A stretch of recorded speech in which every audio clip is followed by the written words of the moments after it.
A CPI do crime organizado no Senado está prestes a finalizar os trabalhos e já há um direcionamento a respeito do relatório final. Quem traz os detalhes é a repórter Marília Ribeiro. Marília, o que esse relatório vai trazer? Bom dia, bem-vinda.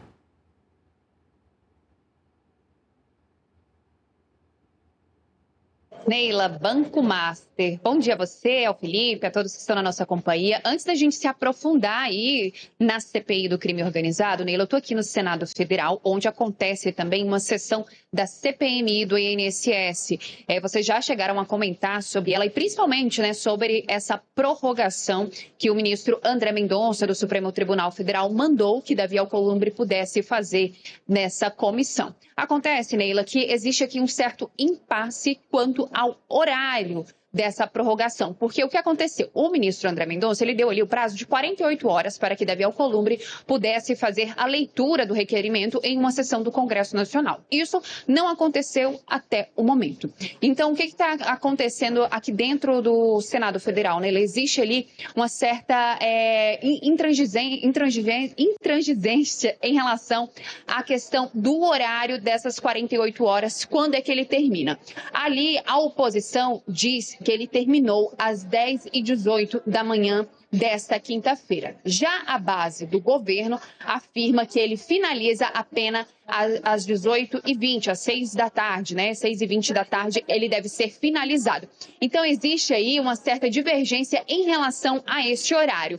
Base do governo diz que é só no final do dia, já a oposição, e ali também por parte do Alfredo Gaspar, que é relator da CPMI, ele afirma que já terminou. No fim dessas 48 horas, o que ficou determinado por André Mendonça? Caso o presidente Davi Alcolumbre não prorrogasse essa CPMI, quem poderia fazer isso é o próprio presidente da comissão, o senador Carlos Viana, fazendo a leitura dessa prorrogação dentro ali da CPMI do INSS. Então, existe ali uma cobrança por parte dos parlamentares para que o senador Carlos Viana faça a leitura e prorrogue essa CPMI. Mas a divergência por conta do horário, ela vem então dando o tom da sessão de hoje. Neste momento, Neila, os parlamentares ali, os líderes que fazem parte do colegiado da CPMI do INSS estão reunidos para poder, então, definir o que deve ficar de horário. Se será às 10h18 da manhã, que terminou o prazo de 48 horas, ou se será às 18h20, que será aí o prazo final para que Davi Alcolumbre faça a leitura do requerimento. E caso ele não venha fazer isso, quem deve fazer é o presidente do colegiado. Então, neste momento, eles estão reunidos, a gente acompanha toda a movimentação aqui no Senado Federal e caso eles decidam aí ainda durante o Contexto Metrópolis, a gente traz, mas depois também vamos trazer aí toda a repercussão na nossa programação. Fato é que às 2 da tarde, aí, na tarde desta quinta-feira, o Supremo Tribunal Federal também se reúne para poder analisar a decisão do ministro André Mendonça. Finalizada essa parte da CPMI, Neila, vamos então agora para a CPI do crime organizado. Ela também que já chega aí apontando para o fim dos seus trabalhos. Deve encerrar no dia 14 de abril os trabalhos da CPI do crime organizado. E essa comissão que surgiu ali naquela esteira da mega operação que aconteceu no estado do Rio de Janeiro em outubro do ano passado, que deixou mais de 100 pessoas mortas.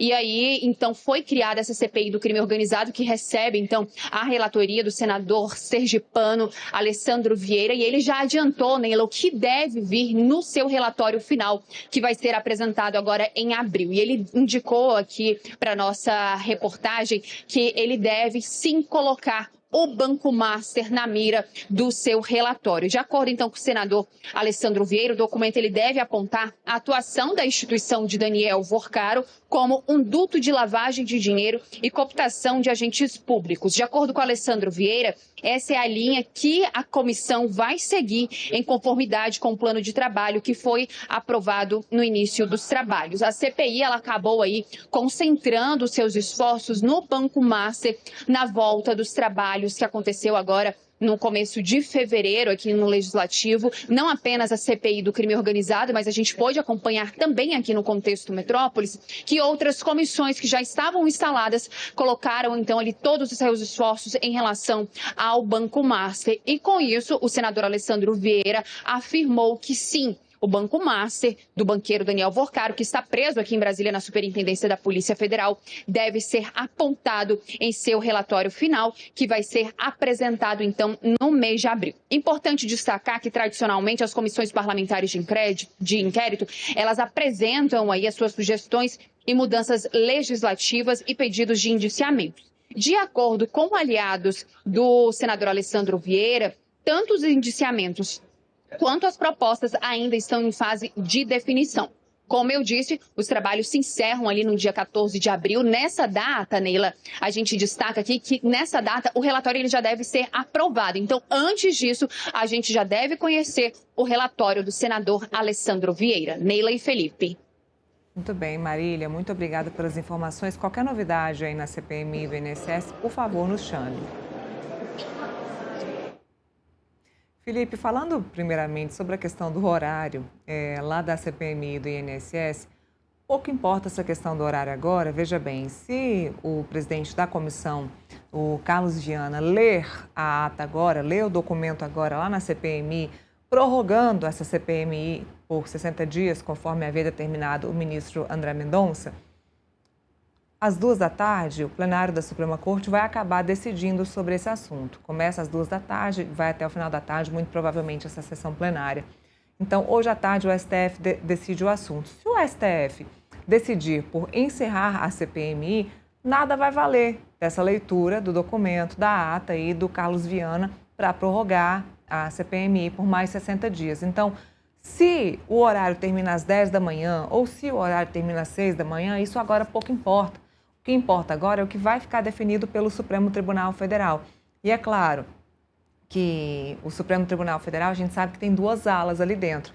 Tem a ala da segunda turma, que o próprio Gustavo Zucchi estava comentando comigo aqui, que se fosse votado na segunda turma, até teria grandes chances de a CPMI seguir em frente.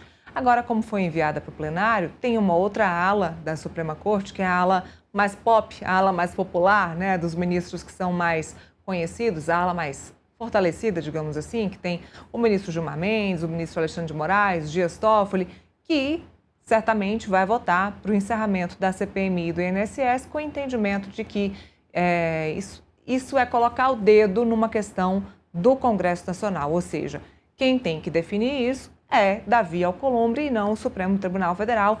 Seria uma clara interferência entre poderes, deve ser a justificativa que estes ministros mais conhecidos e mais fortalecidos do Supremo Tribunal Federal devem utilizar. Então, essa questão do horário, de que hora que recebeu, de que hora que abriu o e-mail, isso aí agora pouco importa.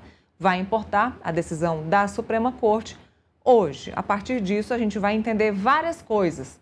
A partir dessa sessão, a gente vai entender quem é que está do lado do André Mendonça, né? Quem é que está apoiando o André Mendonça nesse decolar da CPMI e do INSS, nessa investigação do INSS. Quem é que está do lado do senador Davi Alcolumbre, que a gente disse aqui, é um parlamentar muito forte nos outros poderes, há quem diga, e no Executivo. O senador Davi Alcolumbre conseguiu cargos em todos os poderes, em toda a esplanada, em autarquias. Ele conseguiu o que ele quis e o que ele não quis com o presidente Lula, enquanto presidente do Congresso Nacional neste mandato agora. Então, ele tem muita força, tanto no Executivo quanto no Judiciário. Então, a gente vai entender, primeiro, quem são os ministros que estão junto com o André Mendonça nessa investigação do INSS e quem são os ministros que vão estar do lado de Davi Alcolumbre no quesito CPMI. A partir disso, a gente vai ver se a CPMI vai para frente ou não. Se encerrar hoje, esse relatório tem que ser lido com muita correria, lembrando que é um relatório de mais de 5.000 páginas do Alfredo Gaspar. Eu quero saber quem é que vai ler 5.000 páginas em 1 ou 2 dias para dar aí o seu veredito final na votação que deve acontecer no sábado. Então, se o STF definir hoje que a CPMI deve ser encerrada, a leitura do relatório vai acontecer na sexta e a votação vai acontecer no sábado, deixando inclusive os parlamentares bastante chateados de estarem em Brasília, tendo que trabalhar e votando sobre a CPMI do INSS. Falei bastante, mas agora eu queria ouvir a sua opinião. Lília, posso até ser ingênuo, viu? Talvez eu caia na ingenuidade nesse comentário que eu vou fazer agora. mas eu acho pouco provável que o Supremo Tribunal Federal vá contra a decisão do André Mendonça. Tá? Primeiro porque é uma construção jurisprudencial desde a promulgação da Constituição de 88. A CPI é o instrumento da minoria, né? Se o Supremo Tribunal Federal reavaliar esse instrumento como da minoria e colocar que o presidente da casa deve autorizar, você está dando poder para a maioria consolidada, a maioria estabelecida, porque o presidente ele tem o voto da maioria, né? Logo, ele está lá por uma questão da maioria, né? E você esvazia, não só esvazia, você inutiliza, né, a CPI, porque é mais um instrumento que depende da maioria para ser instaurado. E aí tem uma questão que é uma questão jurídica mesmo, né? A partir do momento que os parlamentares que compõem a minoria não conseguem instaurar a CPI, né, eles têm um direito subjetivo a fazer fiscalização, a fazer investigação. Ele tem todo o direito de entrar no Supremo Tribunal Federal, o Supremo Tribunal Federal obrigar a casa a instaurar a CPI. E a decisão do André Mendonça, ela colocou uma justificativa que eu achei interessante, que foi o seguinte: poxa, se a minoria pode instaurar, ela também poderia, de certa forma, prorrogar. Porque quem pode mais, que é instaurar uma CPI, pode o menos, que é a prorrogação de uma CPI. Então, assim, eu entendo, caso, né, o Supremo Tribunal Federal ele vá no sentido contrário à decisão do André Mendonça, no meu modo de ver, vai só em relação à questão da prorrogação do prazo. Em relação à instauração, é dito da minoria, em relação à prorrogação do prazo da CPI, aí sim depende da autorização do presidente da Câmara ou do Congresso, no caso do CPMI. Então, talvez eles façam um caminho do meio, né? Mas invalidar 100% a decisão do André Mendonça, eu não creio que isso vá acontecer. Até porque, se isso acontecer, tem que rasgar o livro do Gilmar Mendes, tem que rasgar o livro do Alexandre de Moraes, tem que rasgar os artigos da Carmen Lúcia. E eu não acho que isso vai acontecer. Senão vai ter que revisar toda a doutrina constitucional desses ministros que estão lá há muito tempo na Suprema Corte, né? Então, assim, eu entendo, e pode ter essa ingenuidade minha, eu entendo que o STF não vai contrariar a decisão do Mendonça. Se contrariar, não vai contrariar 100% não, Nira. Esse é o ponto que eu queria colocar aqui nessa questão. Em relação à prorrogação da CPI, né, como a Marília colocou, a decisão do André Mendonça determina a autorização tácita. Caso o presidente do Congresso Nacional não leia a ata, o presidente da CPMI pode prorrogar automaticamente a CPMI. Nem precisa ler a ata, viu, gente? Basta, numa sessão normal da CPMI, falar que está autorizado a prorrogar a CPMI pelo prazo que a minoria determinar, né? Ou seja, esse é o alcance da decisão do André Mendonça. Agora, eu estou ansioso. Esse julgamento dele, eu vou falar uma coisa para você, eu vou assistir de ponta a ponta, porque eu estou curioso para ver como vai portar os ministros do Supremo Tribunal Federal e a cara de pau de alguns deles de mudar o seu entendimento, constando em livros, né? Constando em livros. Você pega o livro do Alexandre de Moraes, o curso de direito constitucional dele, que fala sobre CPI, está exatamente falando que é direito da minoria, né?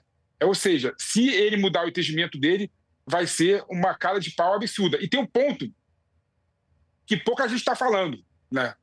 Por que para a CPI da Covid, quando o presidente era o Jair Bolsonaro, né, o Supremo Tribunal Federal autorizou a instauração de forma automática, sem aprovação do presidente do Congresso Nacional? Por que, da mesma forma, com a prorrogação da CPI do Covid, o Supremo Tribunal Federal também resolveu decidir que independe, né, de decisão e de autorização do presidente do Congresso Nacional? Por que para o Jair Bolsonaro pode uma coisa e para o presidente Lula, né, é outra coisa? No governo Lula mudou completamente o entendimento. Então, essas contradições, a sociedade está cada vez menos aceitando, né?